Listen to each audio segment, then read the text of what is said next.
A gente tem que ter humildade intelectual. Exato. A gente só conhece 5%. 95% do universo material é matéria ou força escura. Você vai dizer que você sabe tudo o que é a consciência, a mente humana? Menos, né? Posso te contar um caso? Por favor. Também, de uma pesquisa nossa que acabou de ser publicada também, de um estudo com médiums. O que a gente fez?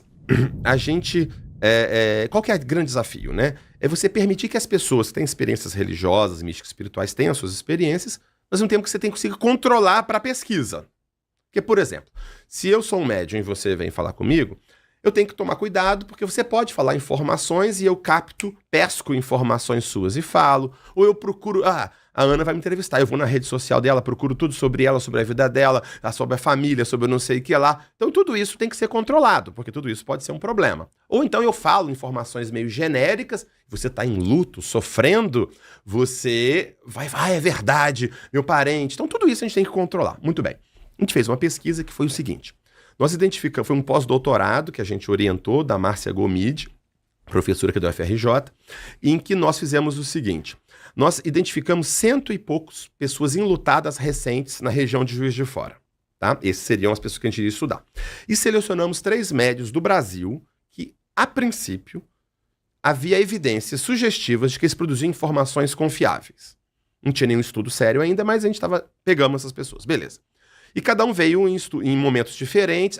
Ao todo, das 120 pessoas enlutadas, a gente teve 20 e poucas cartas. Cartas para essas pessoas. A maioria não recebeu a carta. Uhum.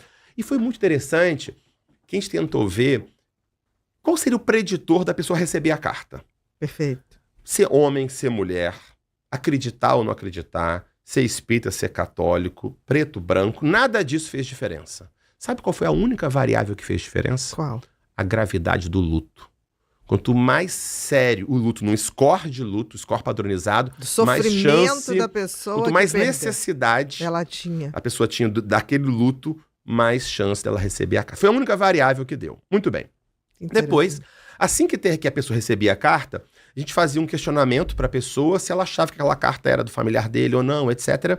E, de fato, 95% achava que a carta era deles. Uhum. Depois, nós reentrevistamos a pessoa 2 a 3 meses depois. Depois que passou aquele impacto emocional e tudo, diminuiu um pouco a pontuação, mas ainda 90 e tantos por cento continua achando que era do seu familiar. Mas, claro, ainda pode ser uma coisa muito subjetiva. Então, nós estamos agora publicando artigos com análise em profundidade das cartas. E como é que aconteceu o método? Foi o seguinte, então só para explicar como é que a gente controlou contra fraudes.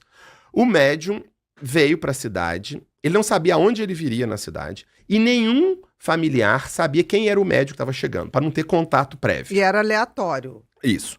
E aí o que acontecia? O médium chegava, ele ia para uma sala separada, ele tinha que ficar sem celular, e depois que começou a pesquisa, ele não podia sair de perto da gente para nada. Nem para ir no banheiro. Tinha que ir acompanhado. Não, ele ia antes, depois ele não podia ir. Durante não podia. Para não ter nenhuma chance dele pegar informação de lugar nenhum, ok? E foi filmado o tempo todo. Alguém grudou nele, da equipe de pesquisa, e foi filmado o tempo todo. E aí, se permitiu que ele tivesse um contato com o familiar. Ele recebia um papel com o nome da pessoa falecida, data de nascimento, data de óbito. E tinha uma interação breve entre eles, porque eles diziam, os médios, que precisam disso para ter uma conexão com o espírito. Beleza, vamos tentar. Mas aí, como a gente filmou tudo, a gente sabe tudo que foi falado. Qualquer informação só o nome, que passou... Não tinha uma foto, nada Não, era só o nome. Tá. Mas aí o médium podia conversar um pouquinho com ele. Mas o médium, supostamente, estava meio em transe naquele momento. Beleza. E a gente tem tudo que era possível. Resumo da ópera. Vou pegar um caso de um garoto.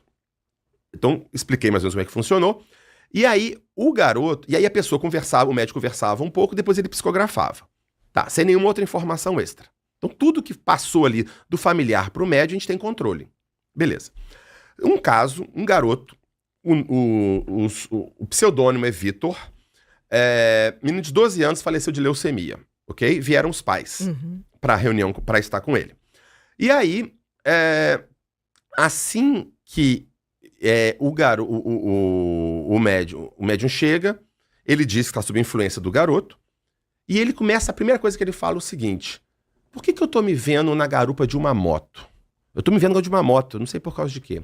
Depois eu vou conversar com os pais, aconteceu o seguinte. O garoto, ele estava muito grave, terminal no hospital, e foi dada uma licença, a última licença de final de semana, para ele passar com a família, quando ele iria voltar para o hospital, para os cuidados finais e para o óbito. E assim foi. Só quando ele foi para o final de semana com a família, eles foram para uma chácara, para um sítio. E o garoto era muito zoeira, muito brincalhão, apesar de muito doente. Sim. E ele pediu pro pai o quê? Pro pai ensinar ele a andar de moto. A última lembrança alegre que a família tem dele é ele andando de moto e gritando.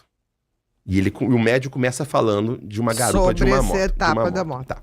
Depois, o médico começa a falar assim, eu tô vendo uma rosa. Não, quem é Rosa? Por que Rosa? Depois a gente descobre com a família que o garoto, durante o período de as várias internações dele, ele foi cuidado por várias pessoas, enfermeira, copeira, médica, tinha nome Rosa, Rosilda, Rosália. Era uma piada interna de que ele era cercado de rosas. Essa era uma piada interna deles. Tudo bem. Tá. Depois, detalhe. O médium, ele produziu, chamamos 60 itens de informação. 60 informações. Só que 30 a gente excluiu. Porque ou foi falado na conversa, ou era dedutível. Eu gosto de videogame. Isso não vale, menino de 12 anos, a gente tirou. Mas 30 eram informações específicas. Que a família dava. Isso. Não, 30 foi excluída e 30 ficou, que era específica e ninguém deu a informação. Tá. Como da moto, como a só da rosa. E aí, depois ele psicografa. E ele começa psicografando assim. Pai e mãe, para destravar Vito. Mas dessa vez, não precisamos mais de senha para nos falarmos, para nos amarmos. Vamos descobrir, Vito era a senha padrão da casa para a internet, para computadores. A senha que eles usavam sempre. E ele começa para destravar Vito. Obviamente, isso não foi falado na reunião. Depois, ele escreve assim, sempre que eu posso, eu brinco. Frozen palminhas. Não faz nenhum sentido a palavra Frozen palminhas. Não tem sentido. Frozen sabe do desenho, Let It Go e tal. Mas assim, palminha não tem sentido. Ele tinha um modo muito específico de zoar dos colegas. Quando ele via um colega ele queria zoar, ao invés de falar seu franguinho, ele falava Frozen e batia a palma. Era um modo muito peculiar dele de brincar.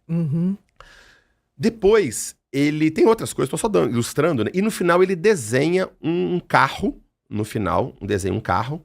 Depois nós fomos na casa da família, entrevistar e tudo. Ele adorava desenhar carro, ele tem dezenas de desenhos de carro, e ele adorava dar desenhos de carro para as pessoas. Então, o que eu quero dizer com isso? Este caso, em que a gente teve um total controle, sabe que fraude não aconteceu, produziu 30 itens de informação muito sugestivos da continuidade, do caráter, da personalidade e da memória do garoto. Ou seja, memória desde a senha da internet, memória desde a rosa e tudo mais, a personalidade meio brincalhão, aspectos afetivos fundamentais como o da moto, como o do Frozen e até a questão do desenho. Ou seja, esse é um exemplo de vários outros que mostram o quanto essas experiências trazem informações muito desafiadoras e muito sugestivas que, de fato, de alguma forma, a mente, a consciência continua ativa quando o cérebro não está mais. E qual que é o grande lance desses estudos e que a gente conclui no livro? São experiências muito diversas. Experiência de final de parada cardíaca, como a gente comentou, isso da dentadura, experiências mediúnicas como essa, experiências de crianças, como no caso da Purnima, que eu falei do Sri Lanka. São experiências muito diversas que ocorrem em todas as culturas do mundo, investigada por pesquisadores das mais diversas áreas, das mais diversas correntes filosóficas e religiosas, e esses fenômenos todos sugerem de modo muito forte para aquela pessoa que vivencia que aquilo ali tem uma veracidade intrínseca, ontológica, real, e que nos parece a explicação mais simples para esse conjunto de fenômenos. Porque, por exemplo, no garoto, vamos supor, no garoto lá, você fala, a moto pode ser por um acaso. Tá, por um acaso, embora seja uma coisa muito forte emocionalmente, tá. Mas aí, por um acaso, ele acertou Frozen palminhas. Nunca conheço ninguém que falou Frozen palminhas na minha vida. Realmente. Depois, por um acaso, ele fala da rosa. Por um acaso, ele desenha carro. Quer dizer, você tem que somar múltiplas... E sendo que esse é um caso. Aí você tem que pegar mais o caso das psicografias do Chico Xavier. Mais o caso da pineal. Mais o caso da menina. Quer dizer, precisa de forçar demais a explicação mais materialista para dar conta do conjunto de fenômenos. De não reparar que existem Isso, evidências. E todas elas se encaixam, sem forçar muito, na ideia de que a consciência seria algo além e que permanece. Coisa interessante isso, é como se tivesse uma atemporalidade na vida, na consciência, não na matéria, não no cérebro, né? Como se andasse nessa linha do tempo, que é tempo aqui, né? Mas é como se pudesse fazer esse vir ali, né? E se manifestar com a senha, né? A Frozen Palminha, e tá lá também. Uma simultaneidade, uma atemporalidade, que se a gente pensar, não precisa acreditar, mas é uma coisa muito deslumbrante, né? Não, eu acho que eu gosto de fazer ciência quando é algo desafiador. Exatamente. Aquela pesquisa chata que você já sabe que vai ser o resultado, eu não estou interessado em gastar minha vida nisso, não. Exatamente. É claro também, tem pessoas que podem achar que tudo que a gente está falando não é convincente. E está tudo certo também. O que a gente está dizendo é que num ambiente acadêmico, científico, sério, tem que existir rigor, estudo e liberdade para testar as várias hipóteses. Exato. O que não pode, o que existiu até um certo tempo, é dizer o seguinte: qualquer visão não materialista é necessariamente superstição e pseudociência. E tira de campo. Isso não existe. Isso é dogmatismo. Exatamente. Porque, inclusive, isso é interessante. Olha como é que é a questão do dogmatismo, como é que limita. Que, por exemplo, quando tem uma experiência mediúnica, ou uma legada de uma vida passada, ou uma aparição, ou uma EQM, eu que aceita a possibilidade de uma consciência além do cérebro, não preciso explicar dessa forma. Para mim pode ser alucinação, pode ser Inclusive, a primeira explicação que eu vou dar é que é do inconsciente da pessoa, que é uma fraude, que é uma ilusão. Quando essas hipóteses começam a não dar conta, eu cogito a outra. Agora, se a pessoa está comprometida com a visão, com a explicação materialista, ela é obrigada a explicar daquela forma. Então, ela está limitada no modo dela explicar. Ela tem que encaixar o fenômeno de qualquer jeito para caber. Eu gosto muito do filósofo da ciência Thomas Kuhn, né, que é um dos principais filósofos da ciência da história. Ele diz o seguinte: a ciência é um quebra-cabeça. Tem umas peças que são mais difíceis de encaixar, mas não vale recortar a peça para ela encaixar. Pô, não vale. É o radicalismo. Você cortar a realidade para encaixar no seu não, esquema. Isso aqui é assim porque é assim, não. O que eu sempre digo, a gente tem que ter humildade intelectual. Exatamente. Cá entre nós, a gente já sabe hoje em dia, do mundo material que a gente tem, a gente só conhece 5%.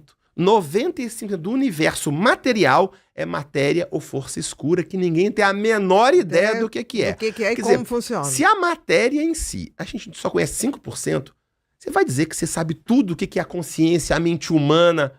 Menos, né? Assim, eu acho que assim, menos, né? Assim, vamos baixar nossa bolinha, né? Humildade intelectual. Mas humildade intelectual não quer dizer aceitar qualquer coisa, qualquer misticismo. Mas pelo menos abrir a possibilidade e ver o que tem de artigo científico ou de literatura para se pensar sobre. Exatamente. Não é obrigado a gostar ou não gostar. Mas saiba que existe gente estudando isso. Até para formar opinião. E a gente fez muito isso. Com esse livro, por exemplo, o que a gente fez?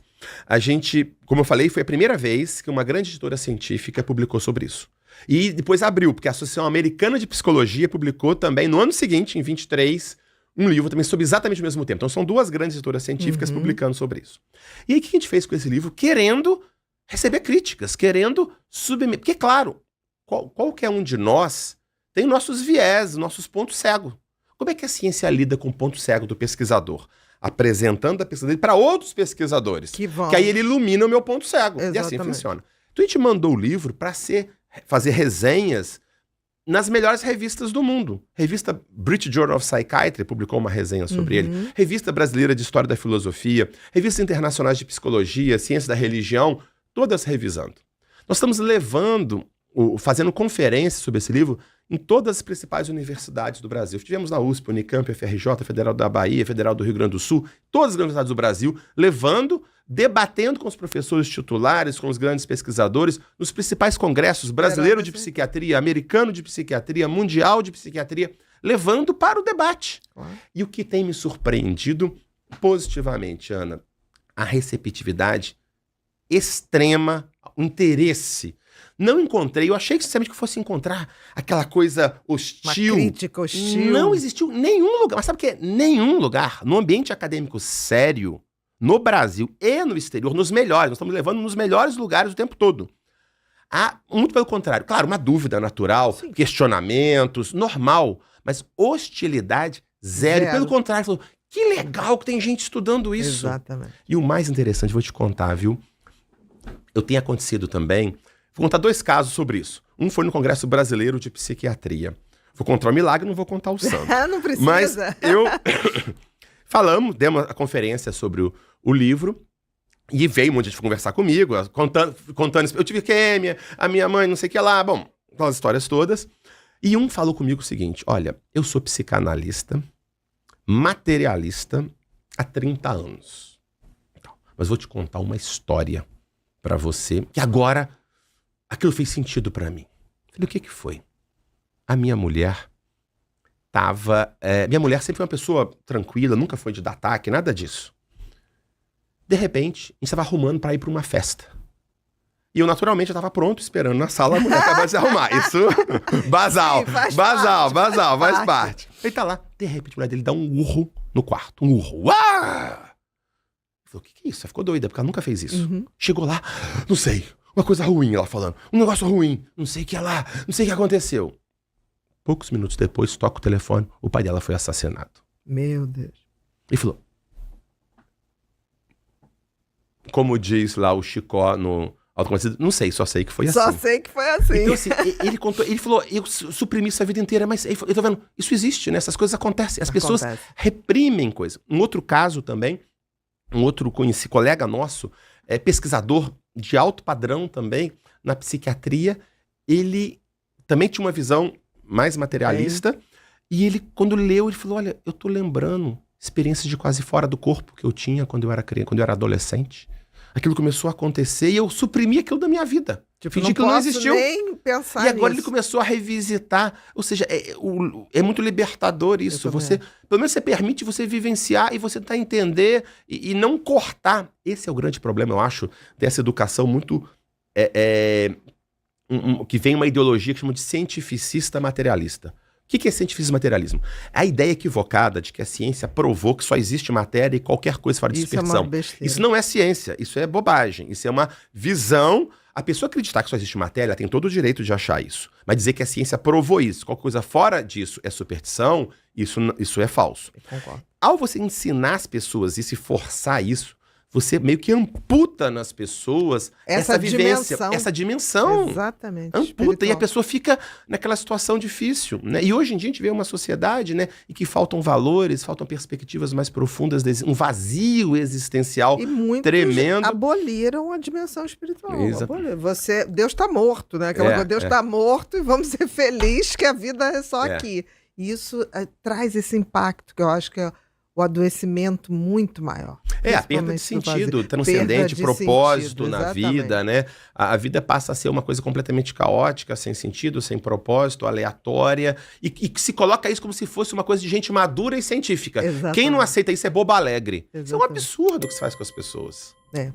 Quase uma... A pessoa pode ter essa visão niilista, tem todo o direito, mas dizer que isso está provado cientificamente, qualquer pessoa que fora isso é bobo alegre e anticientífico, isso não é honestidade intelectual. E que durante muito tempo foi o que prevaleceu. Sem dúvida. Cursos completos com conteúdo de qualidade, uma bagagem única sobre TDAH, ansiedade, depressão, psicopatia, toque e borderline. Masterclasses com os tópicos mais pertinentes da mente humana e habilidades emocionais. Uma linha direta para conversar e tirar dúvidas comigo. E muito mais. Tudo isso em um só lugar. É a esse ecossistema que os membros da nossa comunidade Ser Humano Sustentável têm acesso.